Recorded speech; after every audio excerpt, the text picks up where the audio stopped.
Welcome to Screw the Commute, the entrepreneurial podcast dedicated to getting you out of the car and into the money, with your host, lifelong entrepreneur and multimillionaire, Tom Antion. Hey everybody, it's Tom here with episode 776 of Screw the Commute podcast. I'm here with Marc Wendt, and I got to tell you, I've seen a lot of coaches in my day. I've been around a long time, but I don't think I've ever seen someone take as much training for themselves to be a better coach than this guy. So many people get into coaching because they think it's an easy buck and they just put out a shingle and they're clueless, idiots that never did. What gets me is the life coaches that never did a thing in their entire life and they want to be your life coach. So I've been ragging on coaches quite a bit, but I've researched this guy. Boy, he really improves his skills continuously, and I really appreciate that. And plus, how many people do you know who've been in a Star Wars movie? Huh? Think about that. All right, so we'll bring him on in a minute. Hope you didn't miss episode 775, Christine Vartanian. She's a fashion expert, but she's also a set designer. So she can show you how to make gorgeous sets for your remote or Zoom calls right from your home office or home studio. So make sure you listen to that. And if you want to get to a back episode, you go to screwthecommute.com/ and then the episode number. She was 775. Pick up a copy of my automation ebook at screwthecommute.com/automate free. It will save you. You might as well just say, I'll say you're welcome right now, because if you do even a portion of what's in this book, you're going to save hundreds and literally thousands of hours if you are in business for a long time, not fighting with your computer. And then follow me at Digital Multimillionaire on TikTok. All right, let's get to the main event. Marc Wendt is a men's wisdom coach, podcast host, and entrepreneur. In addition to his coaching career, he has a diverse background. That's what makes a great coach, I got to tell you. He's a musician, a songwriter. I don't even know what an archivist is. I'll have to ask him what that is. Theatrical technician and screenplay writer. And life has given Marc a unique perspective and ability to connect with people from all walks of life. Marc, are you ready to screw? I'm ready to screw. All right. I'm always ready. How's it going, man? How's it going? It's going really good. Summertime in California. Loving it. Oh, well, what's the difference between summer and winter? I don't even know. Yeah. The fog lasts a little longer in summer. Oh, I see. So I met Marc doing his podcast, Moped Outlaws. When I saw it, I didn't know what it was about, but I thought I got to be on this podcast. So tell them about that. Well, it's quite a ride. My partner Greg and I interview the cream of the crop of humanity, and we are unafraid to tackle difficult subjects with an open heart and an eye towards the comedy of errors of life. It's like there's so much going on, so many ways to be fearful or consternated or upset, and we just want to poke holes in the need to suffer about life, but also at the same time talk about important things that we're all learning as human beings. Yeah, and so we had a blast during my my episode, but I understand, I don't know if you're aware of this, but Greg got in a little trouble with his friends on the graphic he made for it. Did you know about that? I think that was me that he got in trouble with. Oh, because there was a gun on it? Well, not because there was a gun on it. I'm not, we have merch that has guns on it. Okay. What it was it's a video of a 45 pointed right at the viewer. Very sinister. Oh my God, I didn't know that. And it just felt sinister. It didn't feel like it was going to attract people to the episode. And so, I got a listener left us a message saying they were going to not be on, they were unfollowing us and that they were disappointed. And so I thought about it and I called Greg up and we had a conversation about it. And, I really love his artistic output. He makes all the NFTs for us and stuff like that. But in this particular case, it was just the wrong, it wasn't an attractor, it was a repeller.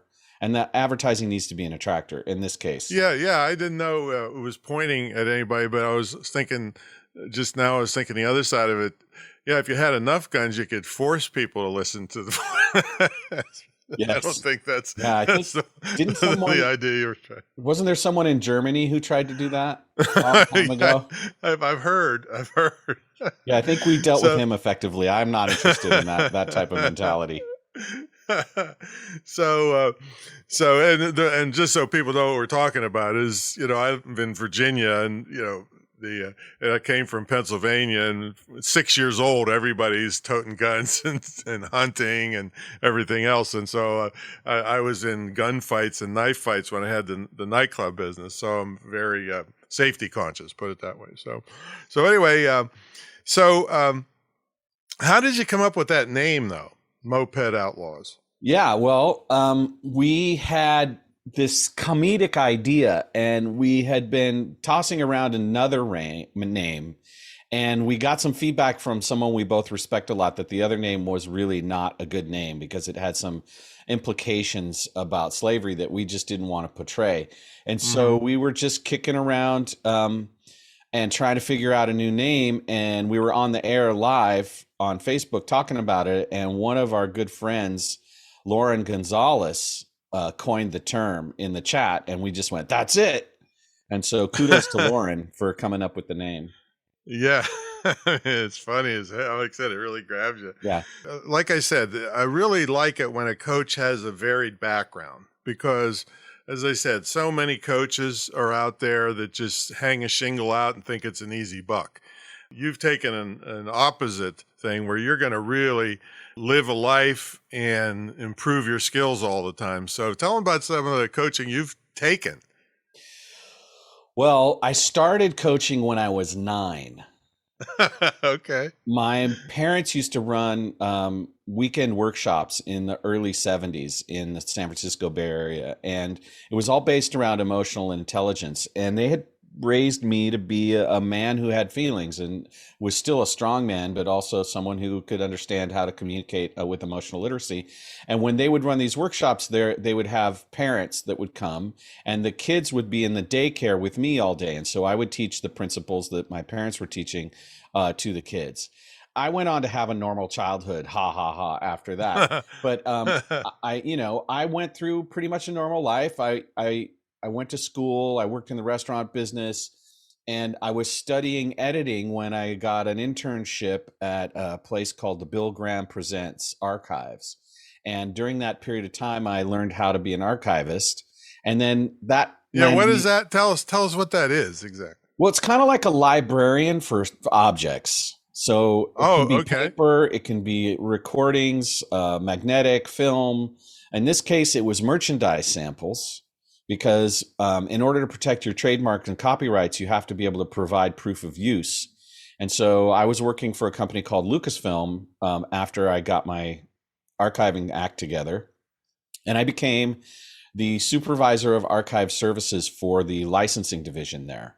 And the licensing division kept one or more of every Star Wars or Indiana Jones, Howard the Duck, Willow, merchandise sample that was created. So it was literally my job for 21 years to collect Star Wars toys. Wow. And how would you house such a thing? It has to be in some type of secure facility, right? Right. Well, for a long time, the archive was at Skywalker Ranch.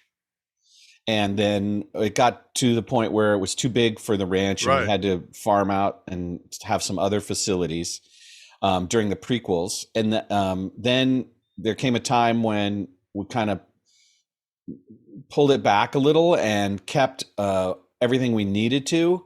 I ended up, for about 10 years running, I would be one of the main sources for Toys for Tots because I had all this stuff that was new and packaged, even though some of it might be a couple, 3 years old.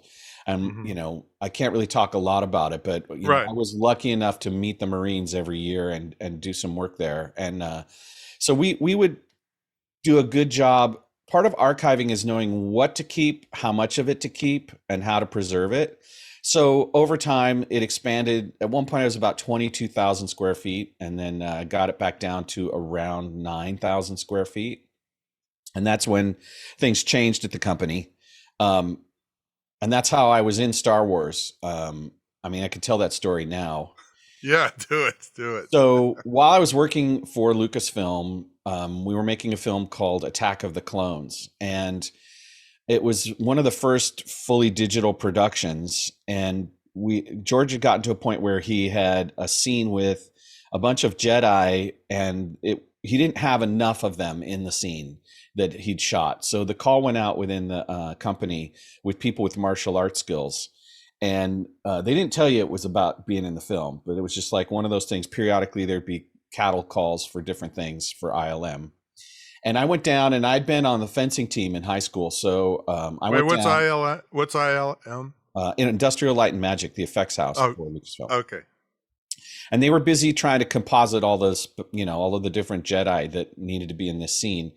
And so there was some auditions by the assistant director, and about 20 of us were approved to be Jedi in Attack of the Clones. And not only were you were a Jedi, oh man, you're the first Jedi we've ever had. Yeah, and it was a lifetime dream come true. It was a lot of work because after I passed the audition, I trained for 6 weeks to be able to perform, because it was grueling. It was we appeared on a giant blue screen field with multiple camera angles.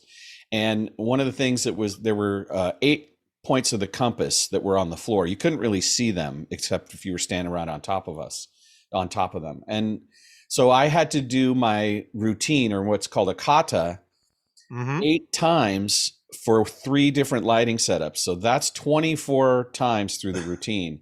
And that was a lot. It took a lot of stamina. And eventually you had a bunch of costume on, right? Well, it was cheaper than going back and doing reshoots, right? No, I know that, but I mean, I'm saying about the difficulty of doing the katas. You were dressed up like a Jedi, right? Oh yeah. So I was in pretty good shape, but I was a lot younger than I am now, and I did a good job, and I managed to make it past the cutting room floor. And turns out I'm in the film for about 36 frames, or 1.5 seconds.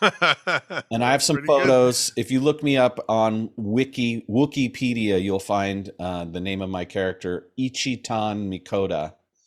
And it's an honor to have worked there during the time when it was led by George. He was the Disney of our time, and is the Disney of our time. And it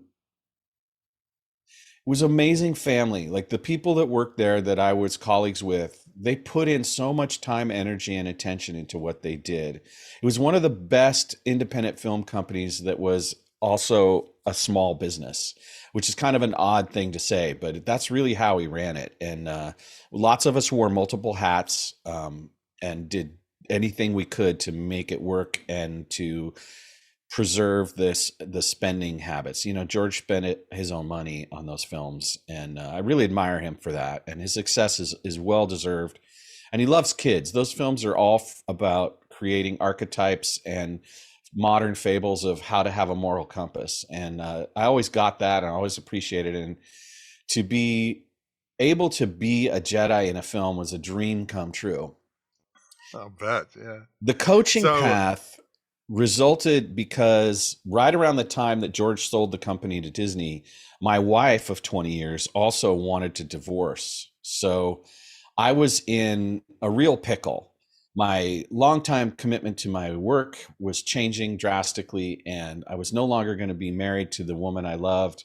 And that put me in a really challenging position. And so I started to investigate, what had I done to create the result in the marriage? And, it would have been easy to blame things about her. She had her own issues. But I was much more interested in what I had done to contribute to the demise of the marriage. And that had me call up a friend. And my friend Ken, who at that point had been a coach for about 12 years, he said, hey, go right now and sign up for this weekend workshop called the Ignited Man Workshop. And, I think it'll do you a lot of good. And it did. And while I was there, I began to transform myself. And that started a long journey of about 2 years of my own self-work, and particularly in men's work. Robert Bly, there's lots of different ways that people access men's work. And it was really the thing that I needed, because my mom had raised me primarily. I mean, my dad was there, and I spoke to him a lot, and he was a very academic man, and I'm grateful to him for the intellect that I have. But I didn't learn a lot of the things that most traditional masculine men learn. And so I had to develop that myself, and it was challenging. And while I was doing this work, I started to realize I had an aptitude, because I'd be in these group sessions with the other men, and I would be asking these really pointed and insightful questions. And I realized that I had a talent for helping people move through the difficult transitions that they have in life. And so that's when I embarked on a training schedule, a certification path. I had found another job working for a company called the Internet Archive with my archive skills, and I was the storage manager for them for about 2 years. You may know them from the Wayback. That's the Wayback Machine, yeah. And so that was really challenging, because that was tons and tons, literally, of materials that had to be scanned or were scanned, that had to be cataloged, and then a system for identifying where they were located had to be developed. And, one of the things I love about that company was that they were all bootstrappers and coders, and, their mission is to provide access to knowledge for free. And that really resonated with me. And so while I was working my butt off in the warehouse for them and helping them develop a system for tracking all the physical materials, I was also training as a coach. And so I went through something called the Coaching Dojo, which my friend Ken ran. That was a year-long coaching process. And then I began to sort of coach a little bit on the weekends and at night. And then I went through a bunch of other certifications, which you can find if you want to look at on my website, men's wisdom coaching certification, meditation instructor certification, and then something I belong to called the Remember Institute, which is a deep dive into the history of racial injustice and indigenous cultures, and how to find your way to your own indigenous nature, especially if you're white. And that really gave me a lot more tools to navigate the world. And I'm currently involved with something called the All-In Man Initiation. And I'm both a graduate of that. That's not on my website yet, but I'm also now someone who assists the main teaching group. I'm an event producer, and I help, take men through this process of becoming powerful in the areas of health, wealth, and relationships. And that's what I do now full time. And that allows me the privilege to do art. Like, I still play music, and I've got a screenplay that I've written that I want to get made. And I live with a lovely, wonderful artist woman who I adore and who adores me. And, that's kind of the story. My motto, it's changed over the years, but I'm a man devoted to inspiring creativity and energizing people. And to do that, you have to have gone through your own processes. And I continue to challenge myself in order that I might be a powerful masculine leader. And you sure do. I said, I saw the credentials that are on there now, and now you're even adding more to them as we speak. So yeah, I really appreciate that. Now, a couple of things I want to unpack here. Well, first of all, I just want to mention that one of my video guys retired from Hollywood probably before you were around, that was an editor on Star Wars. So he was a video editor, and he retired from there. so that's kind of cool. What was his name? But Gary Smith is his name. He was 25 years in Hollywood. He got an Emmy nomination for the Winds of War, and he was working on the original Star Wars. Yeah. Yeah, that was before my time. It was a long time ago. Yeah. Now this, I heard you say the word indigenous. And so there's something in the news right now. I don't know if you're aware about Ben and Jerry's ice cream place. Yeah. Have you heard that? What do you think about that going on? I haven't heard what's going on, but I know who they are. What's going on? Okay. Well, Ben and Jerry's came out on the 4th of July ragging on the United States, saying we stole all this land and we ought to give it back, and just making, big fat asses of themselves. And they got just reamed, and their Unilever, who owns them, lost $2 billion in market share on 4th of July because of this. But it turns out that their headquarters is on stolen indigenous land. And you haven't heard a peep out of them since. So that's what's going on. Oh, okay. Is there anything that, everybody in America's on non-ceded indigenous land. Exactly. I mean, but like I said, they, I don't know what their motivation was, but on the 4th of July to come out like that and cost $2 billion in market cap from their owners. Just, my latest book, I think I mentioned on your podcast, is called Highly Educated Idiots, doing things that just hurt rather than help the situation. So I just wondered if you, because that's certainly an indigenous thing that they brought to light. Well, I think it's important to have the conversation for sure, because as a man who understands the genocide of Native American people and the ramifications of that, and the idea that a lot of the generational wealth of the people of the United States is the result of the labor of slaves, we have some work to do to understand it. But in order to unpack it and actually create a new awareness, and to have people who are resistant or unable to understand it get a handle on it, we need to do this in a way that is powerful and also takes the right approach, which is one of the things that Remember Institute does a great job. It's very challenging, but it also allows room for people to experience what it is that they are experiencing in confronting the revelation of really the mass murder that was part of the formation of our country. And I think that we can't go forward at the level that we want to. We can't really fulfill the promise of the Declaration and the Constitution unless we have some sort of truth and rights reconciliation, where we all talk about it and we all understand the price that's been paid by the cultures that were here before us. And we need to do that in a way that's actually functional and that people can digest, because what you're talking about with Ben and Jerry's, it just inflames everything and people pick sides, and then they... Exactly. That's right? what I'm saying, because off your website and how you work with people, I noted one bullet point. It says practical skills. Practical Right. is the key word. So coming out and doing that on the 4th of July is not practical at all. All right. It just caused everybody to pick sides, like you said. It caused enormous amounts of loss to people that may have invested in them, and didn't help anything. So that's not practical. Kind of reminds me of the state that you live in, and saying, "Oh, let's give everybody $5 million." Well, that's bigger than your whole budget of your. Well, it's not everybody. It's indigenous cultures. It's Black people, and yeah, but there's no definition for that. Don't even pretend that there is. Who's going to be included in that? If you're this, my 42nd cousin was Daniel Boone. All right, so how far does it go? It's just ridiculous. In other words, is what I'm saying. It's not practical to implement, and then people like me make fun of it, and most of the country makes fun of it because it is stupid. Highly educated idiots putting out these things. So, as you said earlier, it's not helping to come out with something so outrageous to get people talking, because all they're going to do is fight rather than come to a really realistic solution. That's what I'm saying. yeah. And I think I would add that it's important to be disagreeable enough that we have the conversations, because too much of this is being shoved under the rug, and people who don't want to deal with their uncomfortable feelings around it have too many places to hide.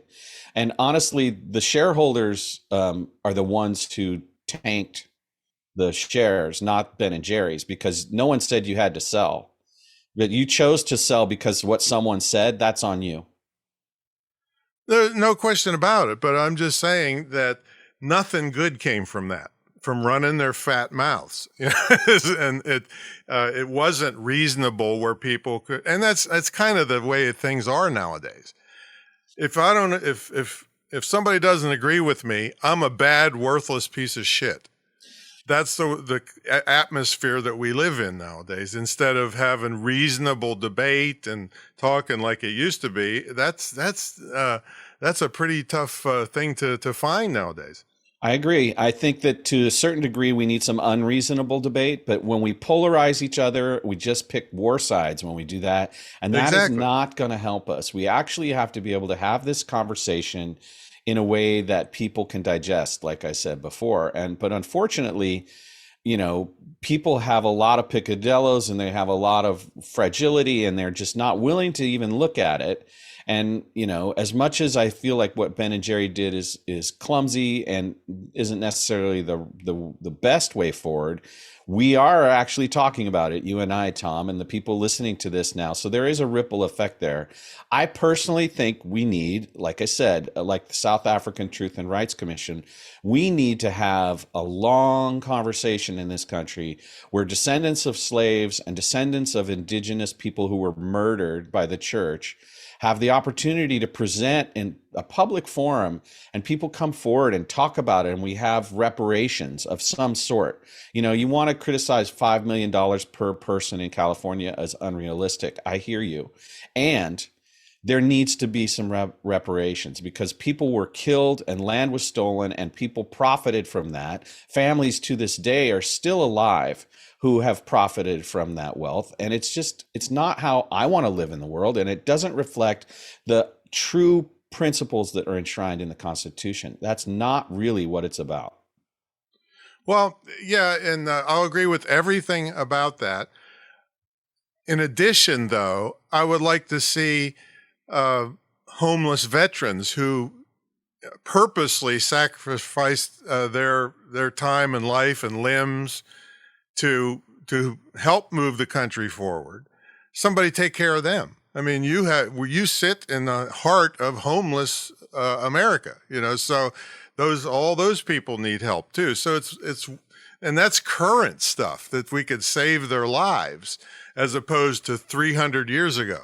So I'd like to see a balance there, but it seems like the people that scream the loudest, the squeaky wheel kind of syndrome, get the attention. But when all those people, the pretty much the world thinks that the San Francisco area, the Los Angeles area, the Chicago area are dog shit nowadays compared to what they used to be. One of the most beautiful cities in the country. And you can't walk around without stepping in, human feces, so it's, I'd like to see at least equal amount of effort put in to help those people that are alive now. And do you dispute that? No, not at all. In fact, I really appreciate what veterans have done for us. There's a lot of untold stories that we don't get to hear about. I had an interesting life because my parents were hippies and part of the 60s anti-war movement, but my uncle and my grandfather were both decorated Air Force people. Wow, you got to see both sides of that. Yeah, and so Thanksgiving was a really interesting time for me. And I'll bet. I really appreciate what my uncle built with his life. I mean, after he won the Distinguished Flying Cross with 43 clusters in Vietnam, he went on to train America's fighter pilots for as long as he could until he retired. And then he was an investment services administrator, someone who helped people preserve their wealth. And I think there's a lot to be said for us helping the people who have served this country. There's a lot of social problems that are the cause of homelessness that are left to fester because people don't want to deal with it. We as a culture don't want to take responsibility for what's going on. And the veterans who are homeless, that's a huge problem and it needs to be addressed. And then the mentally ill who are homeless. Right. Yes. Yeah. That also needs to be addressed. And we have the resources. I have some ideas about this, but I prefer to speak about them privately because they're probably a little bit controversial. But I think there's a way for us to change this. And as a Northern California resident, someone who visits San Francisco frequently, there are still amazing, beautiful places in San Francisco. And it's not just poop everywhere. There are issues there. Well, that's just the word that the media is putting out. So that people that don't live there, that's all we hear. Again, it's that part of that polarization idea that if it doesn't fit with what we believe, we're going to make it wrong in public. We're going to talk about it as if those people are idiots. And the truth is, we're all idiots trying to make it through this world. And it's just a matter of developing the language skills and the ability to be productive and to create wealth and to create life, really, that is holding us back. And so, that's what I coach to. And I think that it comes from this idea of, my mission is to make the world a better place, one human being at a time, by helping people unpack their own limiting beliefs and the things that have them believing that they can't do it, or that they won't do it, or that it's not, people get stuck in their victim story, right? And that's a big problem in our culture, that people want to perpetuate their victim status. And there are real victims in our culture, and we have to help them. So it's a big, complicated problem, and it's going to take all of us to get in the game with each other and not be just willing to point fingers at the other guy. This is kind that's the hard part right there. Well, that's the hard part. And I practice what I preach. Like some of my friends who will remain nameless, they want to say bad things about former President Trump. And you know what? There's lots of bad things you can say about that guy. But I've had the courage to sit down and say, he did some good things. One of which is stopping the Pacific Treaty that was about to take place, that would have taken the sovereignty of nation states away and put them under the review of an international tribunal. And there's other things that he did that were beneficial to our culture, and there were a lot of things that really, really, really, really, really disturb me, that I don't like, and that make me consider him to be someone who's not fit for the office. But if we just have a conversation where it's my team is good, your team is bad, we are never going to fully understand the depths of the challenges that we face as a nation. And, it's basically the roaring 20s right now, and on repeat. And you know what came after the roaring 20s in the 20th century, right? Yep. So we're sitting in a really precarious spot, and not a lot of people have figured it out yet. And we need to do the things that are hard. We have to rebuild this country, and we can't do it from putting up walls and having another civil war. That is not going to be the answer. So we have to sit down and have the conversations with each other, and we have to create wealth together. And, one of the beautiful things about capitalism is that you can bootstrap your way into creating a business and creating wealth, and that there are ways to do that. But your victim story is not one of them, unless you want to write a book and complain all the time on podcasts. Yeah, that's for sure. Now, can you think of anything good that Biden has done? Well, yeah. I think, standing by the people of Ukraine is important. I think that that's a good point. Let's stop on that one. Is it helping? Is it more important? Is it more important than helping our own veterans? Well, he has helped our veterans to some degree. It's not enough yet.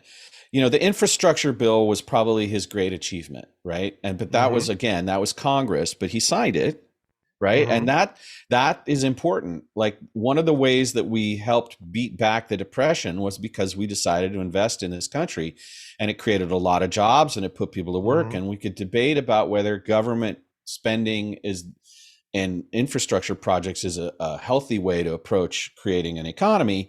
But the truth is, there's a lot of stuff that needs to get fixed. And, we have a lot of people that need work that aren't necessarily, computer engineers or, AI technicians. And so, honestly, I'm really not looking forward to voting for Biden again. I would rather not. But, it's a mixed bag with pretty much any politician. It's like most of the guys that would be good at it. Most of the guys that we good at, or women that we good at it, don't want the job.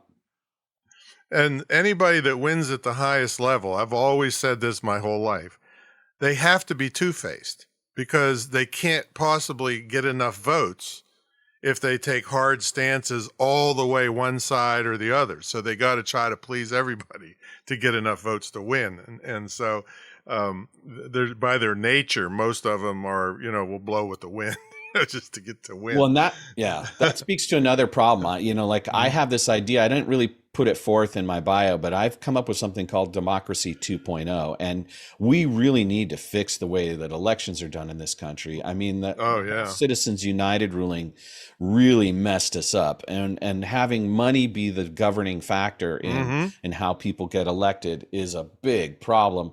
And the way that we do elections, the way that we tabulate the votes, also has to be upgraded. No kidding. Yeah. I mean, Ridiculous. I witnessed, when people say, "Oh, was the election fair?" and you're an idiot if you say it wasn't. Well, there's a lot of evidence of trouble in it, and on video, even, question. But if you ask the question, you're all of a sudden a conspiracy theorist, right? And this is the problem: the demonization of debate. Right? Because what's the foundation of a democratic republic? It's reasonable debate. Exactly. Yeah. And one of my favorite T-shirts is, I need more conspiracy theories because all the ones I had came true. Yeah.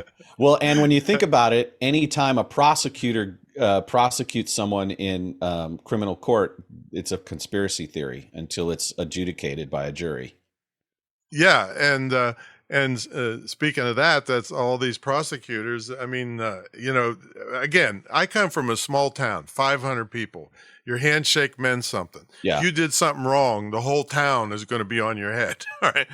And then we see guys like me from small town America, which is most America, see looters can go and steal up to, legislated up to a certain amount of money can go and steal. We're just like, what? What's the world coming to? We can't fathom such a thing. They would probably, in my small town, never be found again. All right, if they tried to pull that stuff. So how people can justify, the moral decline of, do not steal. All right, that's pretty simple, right? And they're stealing and saying, "Oh, well, that's part of reparations." Oh, okay. Well, no, that's conflating those two things. Well, that's what they're saying. Stealing would not be necessary if reparations were done. Well, but it's still happening. And so people like us can't see, like I said, there's no debate about it. There's just screaming and people stealing. But they don't, and they're so stupid, they don't see that it's hurting them in the long run, because who leaves? Walgreens and Rite Aid and Walmart leave town, and now there's no place for anybody to shop. So it's a very short-sighted thing, I think. Yeah. Like I said, there's a lot of complexity and difficulty in our culture right now, and we have to have honest discussions about how we're going to solve these problems. And I think right now our democracy is in deep trouble, and we need to take the money out of politics, and we need to get public servants, people who actually want to help and have good ideas, back in jobs of changing the way society runs, not career politicians whose only thing is to raise more money and make more promises to people who have, at best, marginal intentions around the shape of our country. And honestly, monopolization and big business controls way too much of the way our republic runs. We have to fix that. And we have to stop allowing big corporations to stifle innovation because it threatens the market share that they have.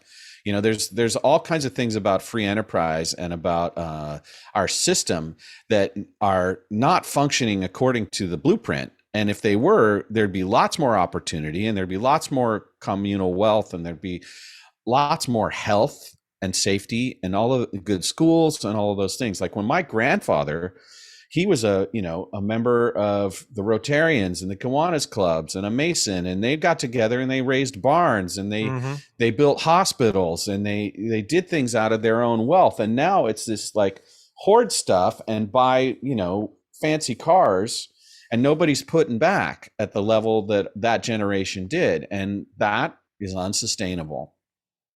Yeah, it's definitely an uphill battle. I know my brother is dead pretty much because of a big corporation. He worked, I won't say name the corporation or I'll be dead. But he worked with plutonium-238, a highly radioactive substance. This was back in the 70s.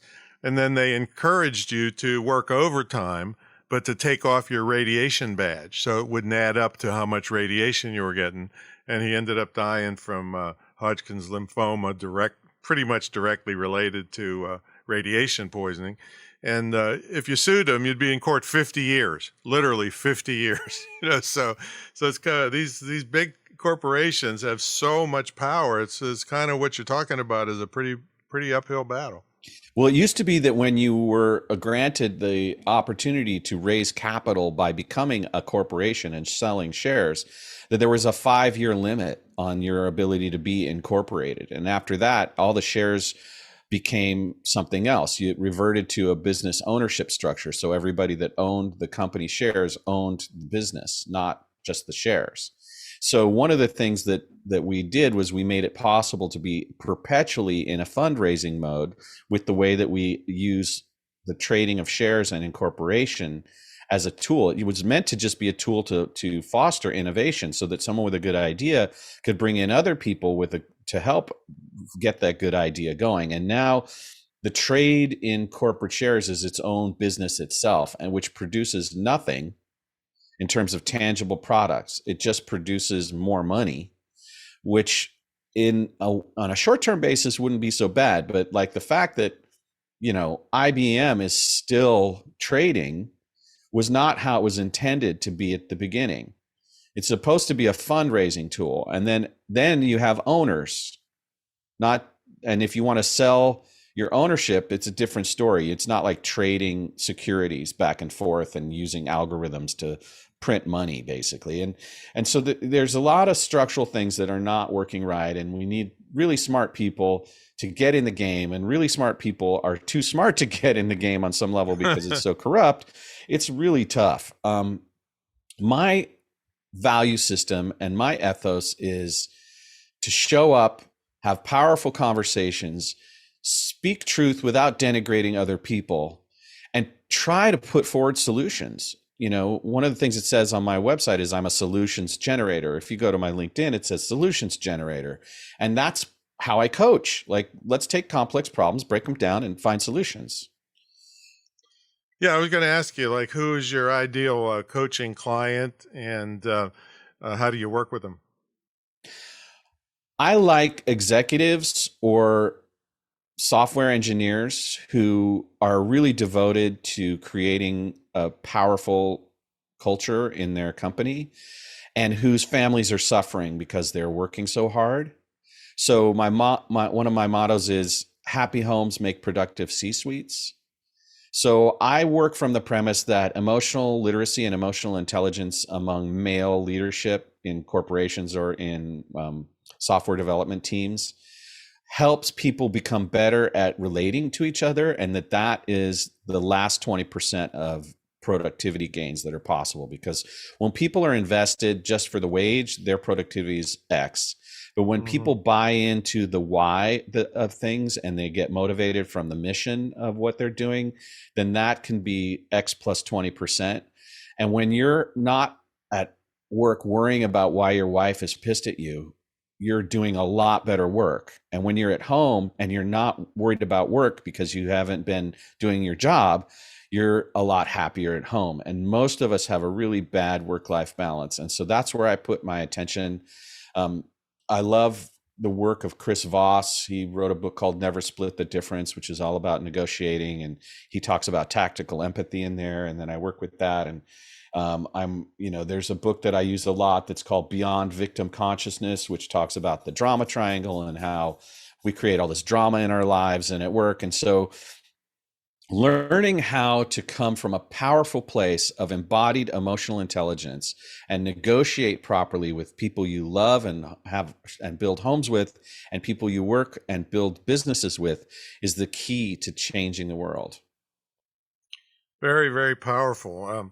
So how do people get in touch with you? Plus, folks, this is quite a different episode than we usually have. It's usually hardcore how-to entrepreneurial skills, but all this stuff is important. And I can tell you for sure, myself and Mark probably differ 180 degrees on many topics. But you saw, hopefully, you saw an example of a nice respectful debate and trying to see the other side of things. And so that's, I think that's one of Marc's missions. So how do they get a hold of you, Marc? Well, entrepreneurs are what make this country great. People build businesses and they create life through that. And so I admire that. And I love working with businessmen who own and run companies, or businesswomen who own and run companies, so they can be more productive, help more families create the kinds of lifestyles that we want. And if you want to talk to me, you can book me at marcwendtcoaching.com. There's a button right there where you can just book a free 60-minute call with me. And we'll just get on the phone and we'll talk about what's going on. And if there's a connection there, we can figure out how to work together. One of the things that I've learned is not to hustle like those shingle throwers that you were talking about before. What I do is I have a conversation with people, much like our conversation, Tom, where we find out where the touch points are, where the overlap is, where the common denominators are, and then we get to work. Yeah, that's where I noted from your thing, practical. It gets some results rather than just a bunch of big theories that go nowhere. So awesome. So that's Marc Wendt, MarcWendt, coaching.com, marcwendtcoaching.com. Of course, we'll have it in the show notes. And thanks so much for coming on and enlightening us, Marc. Thanks for having me, Tom. And thanks for showing up the way that you do in people's lives. I know that you're working on important stuff that helps people protect themselves and that continues to help people build businesses. And I'm glad we met and that we're both in this game of trying to make America better. That's the story. So again, we'll cross paths again. All right, everybody, we'll catch y'all in the next episode. See you later.